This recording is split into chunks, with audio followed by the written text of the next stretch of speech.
மணிகண்டன், இப்ப ஏற்கனவே வந்து சூப்பர்சானிக் விமானங்களோட திகைப்புல இருந்தே நம்ம வெளியில வரல. இப்ப அதுக்கு அடுத்த கட்டமா வந்து அமெரிக்கால ஹைப்பர்சானிக் விமானங்கள் வந்து கண்டுபிடிக்க தொடங்கிட்டாங்க. ஆமா, அதாவது சூப்பர்சோனிக் அப்படின்னு சொன்னா ஒலியை விட அதிகமான திசை வேகத்தில் செல்லக்கூடியதை தான் நம்ம சூப்பர்சானிக்னு சொல்றோம்.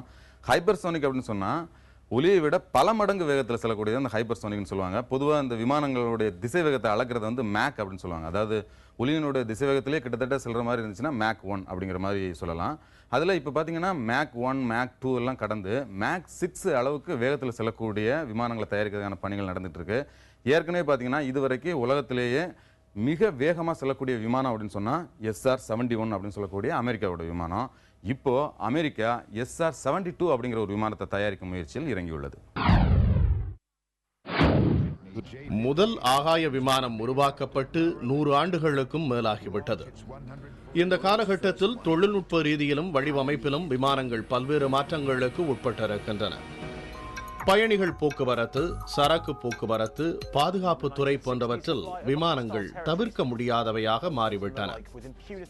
ரேடாரின் கண்களில் அகப்படாத தன்மை, ஒலியை விட பல மடங்கு திசை வேகத்தில் செல்வது, எரிபொருள் சிக்கனம் போன்றவை இன்னும் விமான தயாரிப்பில் சவாலான அம்சங்களாக உள்ளன.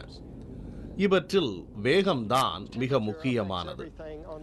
அதிவேகமான விமானங்களின் பட்டியலில் முதலிடத்தில் இருப்பது அமெரிக்காவின் விமானப்படையில் இருந்த லாக்ஹீட் SR-71 பிளாக்பேர்ட் என்ற போர் விமானம்.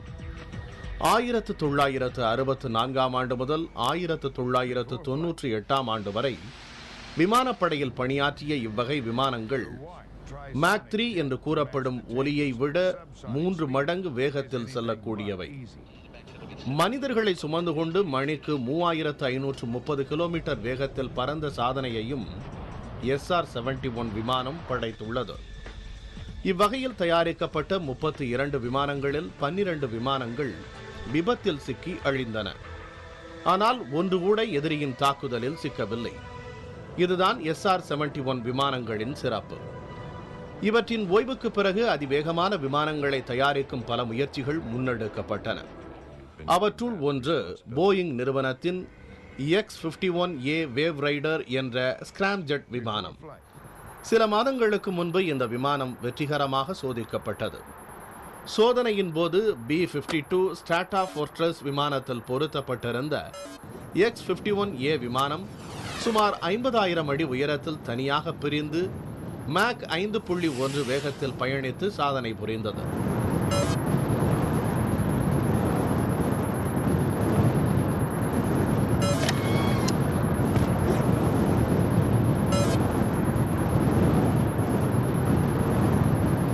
இதைவிடவும் வேகமான விமானம் ஒன்றை தயாரிக்கும் திட்டத்தையும் அமெரிக்கா வைத்திருக்கிறது. இந்த விமானத்தின் பெயர் SR-72. ஆள் இல்லாமல் தன்னிச்சையாகவே பறந்து செல்லக்கூடியது. போர்க்களத்தில் அனைத்து முடிவுகளையும் தாமாகவே எடுக்க வல்லது. SR-71 ரக விமானத்தின் அடுத்த வடிவமாக கருதப்படும் SR-72 விமானம் மேக் 6 வேகத்தில் பறக்கக்கூடியது. இந்த வேகத்தில் சென்றால் 6 மணி நேரத்தில் பூமியை ஒரு முறை சுற்றி வந்துவிட முடியும். நியூயார்க் நகரிலிருந்து லண்டனுக்கு 1 மணி நேரத்தில் சென்று விடலாம். ஆள் இல்லாத இந்த விமானத்தில் பல வகையான ஆயுதங்கள் இணைக்கப்பட்டிருக்கும். ரடார் கருவியால் இந்த விமானத்தை கண்காணிக்க முடியாது. உலகின் எந்த ஒரு பகுதியிலும் யாருக்கும் தெரியாமல் மிக துல்லியமாக தாக்குதல் நடத்தலாம். இவ்வளவு வசதிகள் கொண்ட SR-72 விமானம் 2030 ஆண்டில் செயல்பாட்டுக்கு வரும் என்று லாக்ஹீட் மார்டின் நிறுவனம் கூறியுள்ளது.